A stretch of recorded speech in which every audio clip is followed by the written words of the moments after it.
Good morning, it's Viewpoint. 8:15 in the morning, Wednesday morning, December the 7th, Mrs. Busby. 70, a day that will live in infamy. 70 years. 70 years. It's incredible to think that 70 years.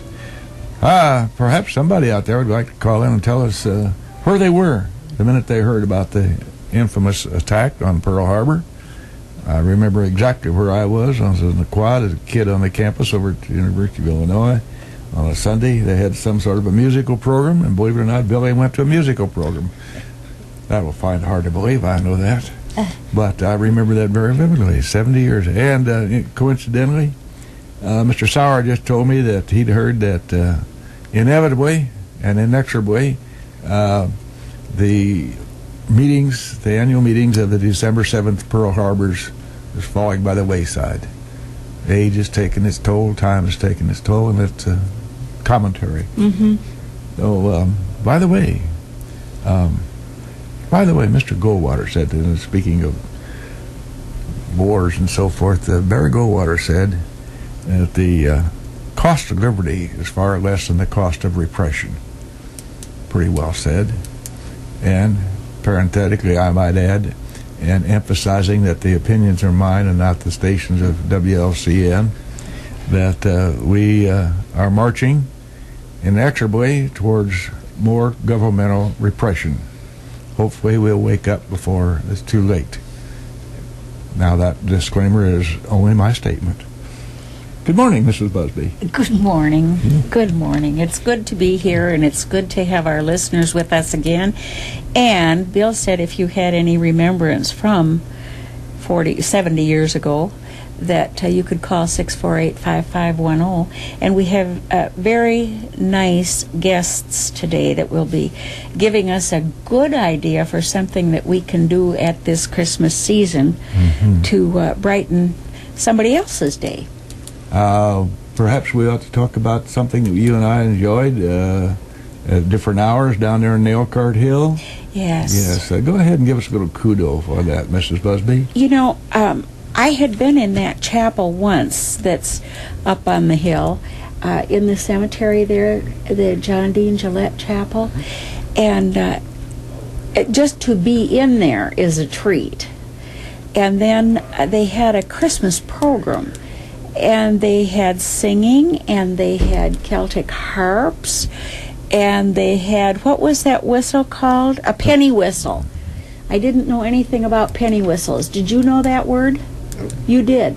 Bill Overton, he's a well-rounded fellow. At any rate, it was a very nice program. And I think the group gathered there. Those people had to go through it 4 times that day, if I'm not mistaken. Yeah, they were busy folk, weren't they? Yeah, they probably haven't spoken a word since. I'm sure their throats are raw. But it doesn't accommodate 1,300 people, you know. No, that's a pretty small. And it was full to the brim. It's a gorgeous little chapel, isn't it? Yeah, it is. I enjoyed it immensely, and people's names are carved in the wall. I would like to have stayed. You look for mine? Yes, and I saw it too. ABRAHAM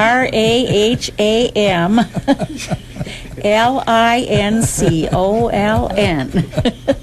You'll find it hard to believe, but as a kid, I used to serve at the altar in that chapel.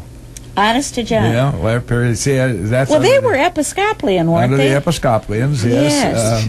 The funny thing about that chapel, there's a family chapel, as we all know, and when Mrs. Drake was on the hill there, we had services when she decided we were going to have them.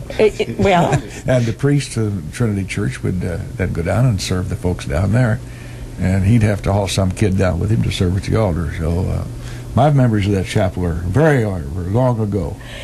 You know, since I brought up Abraham Lincoln, it reminded me of something from a number of years ago that I'm going to share. He was from a number of years ago. Yes, several. I just wanted to know. I just am going to share this with you and bore you to death, okay? But I think we're all grandparents except for his young self here, Jim. The kid on the left here. Anyway, my grandson came home from school in like kindergarten or first grade, and they'd been talking about Abraham Lincoln because it was his birthday. And he was just stricken. He said, "Did you know Abraham Lincoln died?" And I said, yes, I knew that. And he said he got shot. I said, yeah, that's right. He said he was at the theater. I said, yes, he was. He said, were you there? I said, no, I'd gone the night before. And he said, oh. But he was just sick that the man had died. He had no idea. Everybody talked about Lincoln. He figured he must live somewhere here in town. Well, we've got some representatives of a very, very important organization and function here in Lincoln, Logan County. And I'm going to ask Judith Kate to introduce these two gentlemen, both of whom are happily our neighbors. Yes, as a matter of fact, here we are back in the neighborhood again. Yes. The Lincoln Logan Food Pantry is a very busy place, and we're going to talk about that most especially. And our guests today are Bill Overton and Norman Newhouse, and they work very hard there. And it is the Christmas season, and I think that many people during this season pick something that they feel is worthwhile. And I know many of my friends pick the food pantry as being terribly worthwhile to give a donation to by way of making somebody else's Christmas a little more happy.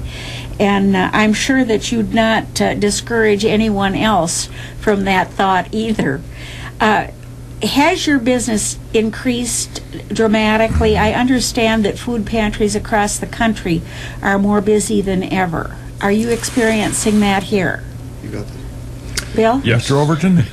In a word. Yeah, we really have. Just to let you know, bore you perhaps with some statistics, but we've been open since 1993, and gradually our numbers have grown, and by this year we had gotten up into the 400s numbers for our number of families that we've served. And in fact, we were around the 440 mark. Then in April, the numbers were 476. Just 2 months later, in June, the numbers jumped by 98 up to 574. The numbers have and we can't explain all of that, but since May of this year, we've averaged 550 families each month coming to the pantry. I want to repeat that, Bill. 550 families each month. Which really doesn't give you an indication of how many people actually are being served. Yeah, well, the number of people is 1,800 plus. I'm sure. Some months it gets into the 1900s. The most we've ever had is 1,951 people in those families. And that's a lot of people when you consider that it's a county of, we're approaching 2,000 in a county of 30,000. So our numbers have gone up over last year about 20%. Well, let's go back to basics, gentlemen, and the establishment of the food pantry, how it all began, how you get your supplies, how important, really important, donations are to you, both in kind and in real dollars. So let's go back to the beginning and establish. You gave the starting date, but how did we start? Would that come under the aegis of the First Methodist Church at that time? Is that where it began? Go ahead, Norman. That's pretty much where it began. They had a small pantry in the basement. There was 2 or 3 other churches that also had pantries. So they got together and decided that, why not pool the resources? The Methodist Church had the building on the backside of the property that was sitting vacant. So they offered it to the group, and they formed the Lincoln Logan Food Pantry. It's rent-free. The church doesn't charge rent. Basically, all we do is pay. So it's a mission of the church. Well, that's only fair that you should pay the utilities. Then, I don't know whether they all got involved at that time or not, but there's most churches in Logan County support that. Yes. That's where we get the most support. Our volunteers, constant food drives coming in. The money coming in. Some churches have us in their budget. In other words, they budget X number of dollars per month and just give us so much money per month. Some of them they get matching funds from the other churches that they're involved with. So it's pretty much most of the churches in Logan County. Now, our church every month has an assignment. This month, it's dish soap. Who decides you need more dish soap this month? Is it you, or does our minister just arbitrarily take it upon himself to make that decision? Bill can do that. I think a volunteer from your church may determine that. We buy. Our main goal is food, so we buy food. We buy. Feel that toilet paper is a necessity. We feel that a bar of soap is a necessity. But the toiletries thing is not something that we buy. So therefore, there's always churches that an individual from that church will say, they really need that over there. So they'll put the word out and collect that. Well, most churches, at least our church, has a basket in the back, and we bring that up with the offering every Sunday when they present the offering, and they bring the food basket, and then, of course, that goes right on over to the pantry. Now, we talked earlier on an earlier visit, gentlemen, how you acquire from another source, a major source, I guess up in Bloomington, staples. And what does that consist when you go shopping, so to speak? I think perhaps you're talking about the Central Illinois Food Bank. Yes, in Springfield.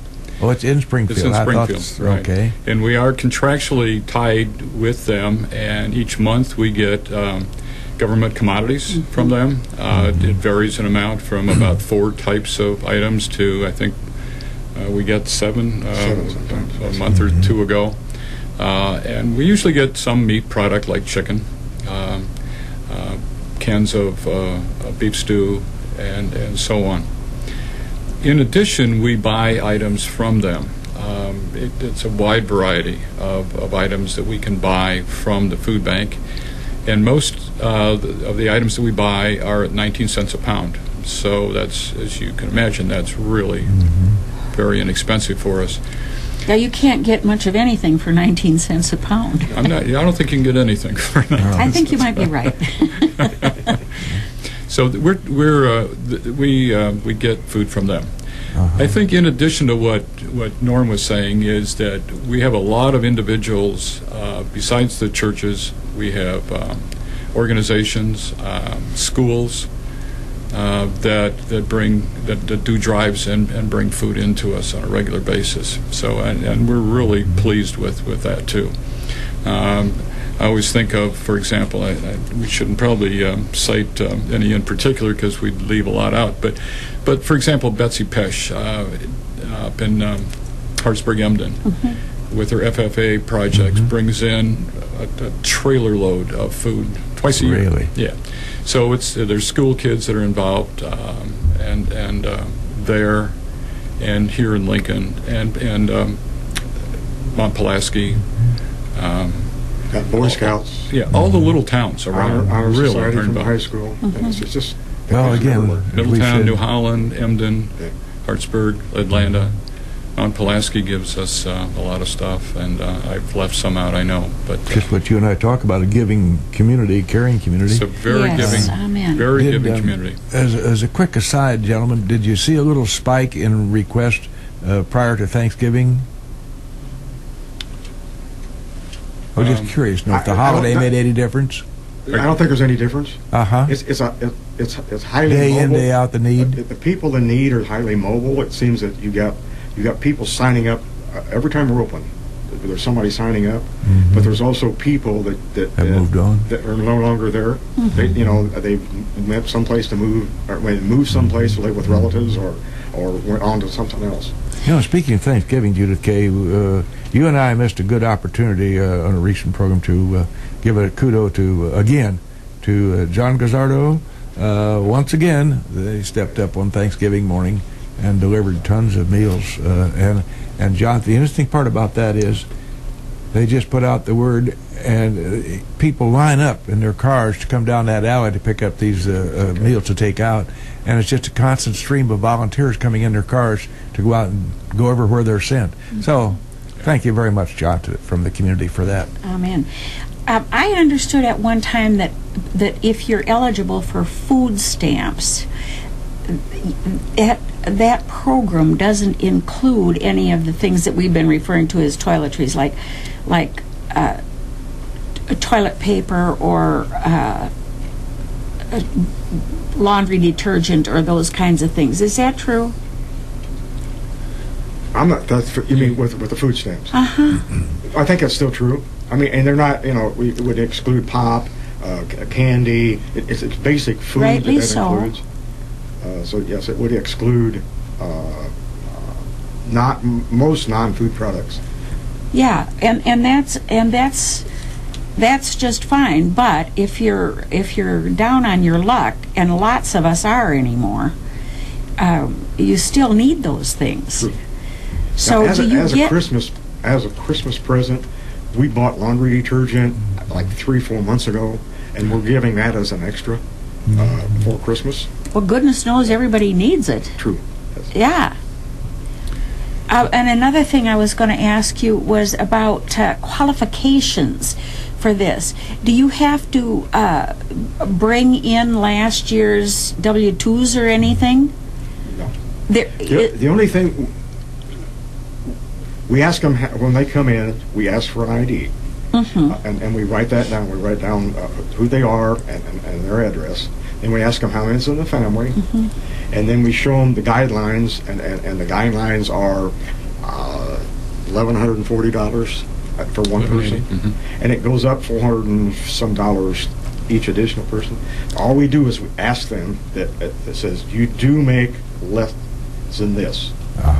And that's all we ask. We can't ask them anything else. No. They'll say, I make this. I said, I don't know how much you make. All I say is you make less than this, and that's assigned to you. They are subject to prosecution by the federal government if they lie about it. I don't know that they've ever going to, it's like a $20,000 fine. I don't know that anybody's ever checked, but that's the guidelines. So no, but if the federal government could get Al Capone here in this area that I don't know the background on, but it's like snacks in a backpack, and the children get things that they could eat, apples or Cracker Jacks or what all, that would tide them over until Monday when they can have breakfast or lunch. Is that under your care at all? No. That's a different outfit. Yes. But a good idea. Now, what kind of donations, if you could, in a perfect world, when I give my donation, would you rather have money? Would that be more practical, or would you rather have cereal and diapers, or what have you? Money. we are never hurts to have that. We might as well do this efficiently. Okay, I mean, I might as well say it. Yes, surely. We let everyone know that we're very grateful for any donation we get, if it's material things or if it's money. But the money, I have already told you that we can get some things from the food bank for 19 cents a pound. Right. We also are able to get things probably at a reduced rate from some of the grocery stores. In addition, when we get those items, because we're tax exempt, we do not pay sales tax as other people would pay. So we make the dollar go farther that way. And then really the final point there is that we can buy what we need. So that somebody doesn't have to guess that we need soup or we need vegetables or we need fruit or whatever. We know always, Norm and I always know what's on the top of our list at any point in time. And so money can do that for us. But we're always grateful for everything we get. Now, when a person comes to the food bank, do they get to shop and pick out what they want from the shelves, or do you make up an appropriate size bag or box of foodstuffs for them? They get to shop.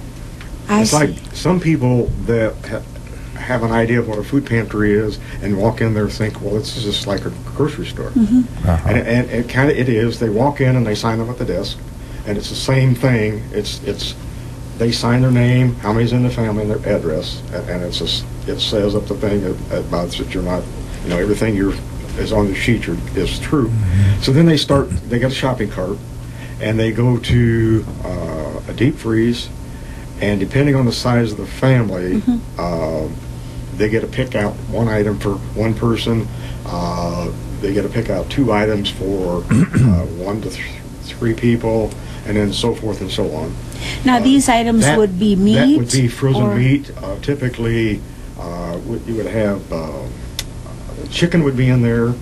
We would have sausage in there.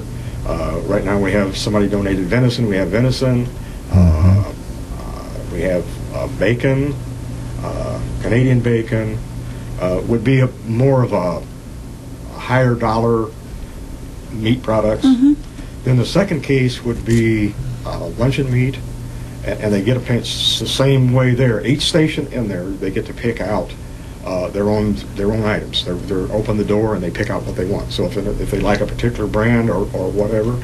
The second one would have hot dogs. Right now it has hot dogs, bologna, sliced beef and sliced turkey, and margarine. Then they go on to the vegetables, and they get to pick vegetables. They get to pick fruit, soup, cereal, and then you get down to, we pick up pastries and bread products at Kroger's every day of the week except Wednesday, and it's day old, and depending on what day it is, we put it either in the freezer, refrigerator. If it comes in that day and we're open that day, then it goes right on the table. So they get that to pick from. Then they right now we have potatoes. They get to take as many as those they want. They, on the way out, would be the toiletries, which would be soap, toilet paper, paper towels, and so forth. Now, the government commodities consist of what types of things? Okay, it can be, let's see, typically almost every month we get whole chickens.